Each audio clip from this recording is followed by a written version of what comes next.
Matiu orí kẹrin.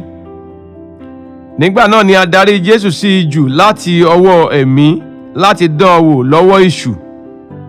Nígbà tí ó sì ti gbààwẹ̀ ní 40 ọ̀sán àti 40 òru, lẹ́yìn náà ni ebi ń pa á. Nígbà tí olùdánwò dé ọ̀dọ̀ rẹ̀, ó ní, bí ìwọ bá ṣe ọmọ Ọlọ́run, pàṣẹ kí òkúta wọ̀nyí di àkàrà. Ṣùgbọ́n ó dáhùn wípé, a ti kọ̀wé rẹ̀ pé, ènìyàn kì yóò wà láàyè nípa àkàrà nìkan, bí kò ṣe nípa gbogbo ọ̀rọ̀ tí ó ti ẹnu Ọlọ́run jáde wá. Nígbà náà ni èṣù gbé e lọ sókè sí ìlú mímọ́ nì. Ó gbé e lé ṣóńṣó tẹ́ḿpìlì. Ó sì wí fún un pé, bí ìwọ bá ń ṣe ọmọ Ọlọ́run, bẹ́ sílẹ̀ fún ara rẹ.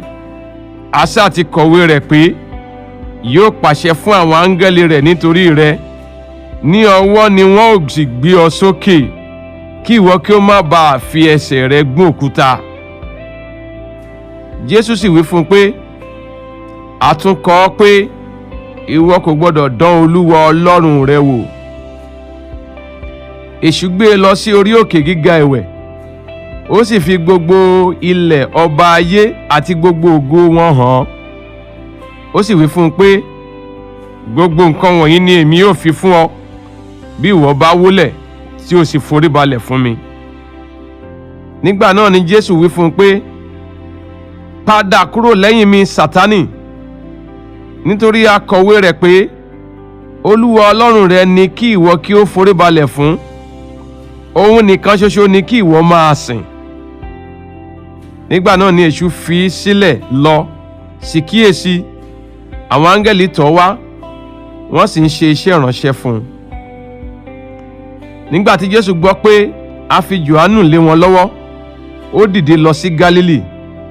Nígbà tí ó sì jáde kúrò ní Násárẹ́tì, ó wá jókòó ní Kápánámù, èyí tí ó ń bẹ létí òkun ní ẹkùn Sebulónì àti Naftalimu, kí èyí tí a wí láti ẹnu wòlíì Àìsáyà wá lè ṣẹ pé, ilẹ̀ Sebulónì àti ilẹ̀ Naftalimu ní ọ̀nà òkun, ní òkè Jọ́dánì, Gálílì àwọn kèfèrí. Àwọn ènìyàn tí ó jókòó ní òkùnkùn rí ìmọ́lẹ̀ ńlá, àti àwọn tí ó jókòó ní ibi ikú àti lábẹ́ òjìji rẹ̀ ní ìmọ́lẹ̀ ńlá fún. Láti ìgbà náà ni Jésù bẹ̀rẹ̀ sí wàásù wípé, ẹ ronúpìwàdà, nítorí ìjọba ọ̀run kù sí dẹ̀dẹ̀. Jésù rìn létí òkun Gálílì. Ó rí àwọn arákùnrin méjì, Símónì ẹni tí à ń pè ní Pétérù, àti Áńdérù arákùnrin rẹ̀. Wọ́n sọ àwọ̀n sínú òkun, nítorí wọ́n jí apẹja. Ó sì wí fún wọn pé, ẹ máa tọ̀ mí lẹ́yìn, èmi yóò sì sọ yín di apẹja ènìyàn. Wọ́n sì fi àwọ̀n sílẹ̀ lójú kan náà, wọ́n sì tọ̀ ọ́ lẹ́yìn.